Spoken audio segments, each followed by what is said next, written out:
how else can you explain, and Larry, I'll ask you this as a black man in this country, how can you explain a party in power who is the only reason the fallacy of systemic racism still exists? And I would tell you this, it's become very obvious to me that the racism left in this country is the horrific bigotry of low expectations and systemic racism towards minorities. We have a discussion in this country, which boggles my mind, Larry, that we're debating whether or not you should have a government ID to vote in our election, because Democrats believe that blacks and minorities are too lazy and too stupid to get a driver's license or a government-issued ID. And yet, people still vote for them.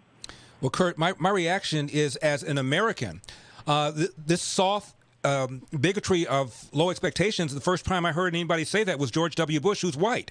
This is offensive to everybody. You get on an airplane, I don't want to know about diversity if I see a black or a woman or a Hispanic sitting in the co-pilot seat or the captain's seat. I want to make sure he or she aced the flight exams. It's damaging to the entire country, Curt.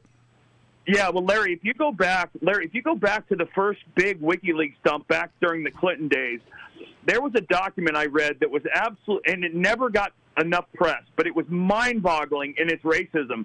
It was a document, and it was between Clinton and Podesta and a bunch of the higher-level staffers in the Clinton campaign, and they were talking about a transition team and filling positions in the cabinet, administrative positions.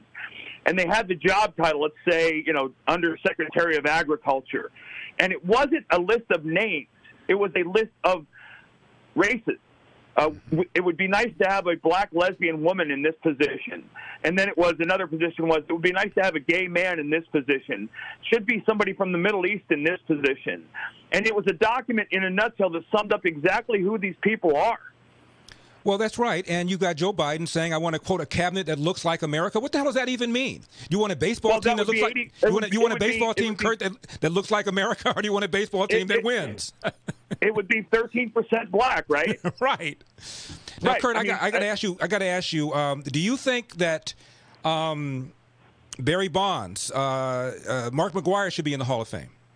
So let's put it this way, Larry. If I'm voting, no, I would not vote for anybody that I know cheated. I just wouldn't. And so that would make it personally, that would be my opinion. That would be, I wouldn't cast a vote for anybody that I know cheated. And it pains me to say that because Roger Clemens was monumentally important to me in my career. Mm-hmm. And early, I think before Roger started doing the things he did, in 1991, he pulled me aside and basically redirected my life and my career. And I'm forever grateful for that. And I was one of the last people dying on that hill in the clubhouse defending him. He didn't cheat. He didn't cheat. He didn't cheat. And then when all the evidence came out, it was kind of like the white OJ verdict. Right. And I was pained and crushed by it, but no, I wouldn't put. Sad to think. I think both of those guys. I think Bonds and Clemens both were Hall of Famers before they cheated. But in my mind, no, I wouldn't vote for him. No. Pete Rose. I wouldn't vote for him. And I've been friends with Pete Rose for 32 years. I've known him. I love him to death. No, I wouldn't vote for him because I have absolutely, unequivocally, no doubt that he bet on his team to win and lose as a player and as a coach. Mm-hmm.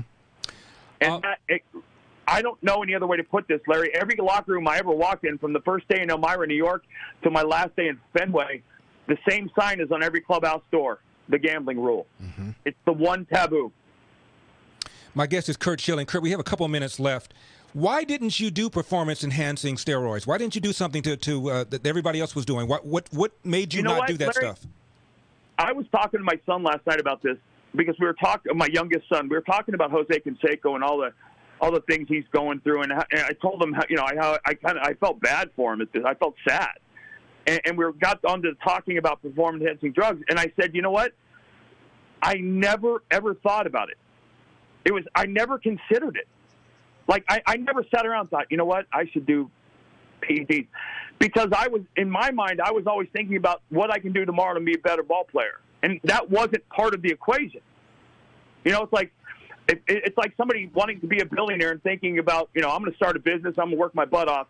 But hey, you know what? Maybe I think I'm going to rob a bank too. Right, Curt. Someone told me, I'm not going to tell you who, that a majority of current baseball players are on something.